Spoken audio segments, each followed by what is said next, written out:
भाई हमें अपना जाल मूली खिलाओ। हाँ, कितने का होता है आपका जाल मूली? आप कितने का नहीं, अच्छे वाला कितने का होता है? 10-20। हाँ, जो भी है बना दो। हाँ धान थोड़ी खाएगा। हाँ हाँ, खाएंगे, बिल्कुल खाएंगे। तो कितना, 10 रुपए देना है? दुकान में आए सर। हाँ, 10 रुपए देना है। नहीं भाई, ऐसा नहीं। हाँ हाँ हाँ, प्याज खाते हैं, दिमाग नहीं खाते। বাংলা ভাষায় কথা বললে মারে। तेरा तो गेम बजाना पड़ेगा। কালকে মাইক পিট করে দোকানে ঝালমুড়ি এসপিজিকে দিয়ে তৈরি করিয়ে 10 টাকা কখনো পকেটে থাকে ওনার? কত নাটক!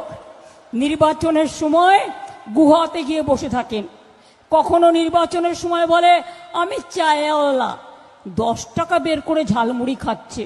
বুঝুন, সেই ঝালমুড়িটাও নিজেদেরই তৈরি করা।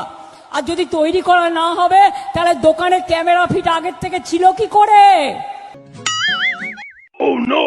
ममता दीदी को बोलता हूँ कि आप आ जाइए, एक टेबल में आप बैठो, एक टेबल में मैं बैठूंगा और आपसे मैं 2 केजी ज्यादा मांस खा जाऊंगा।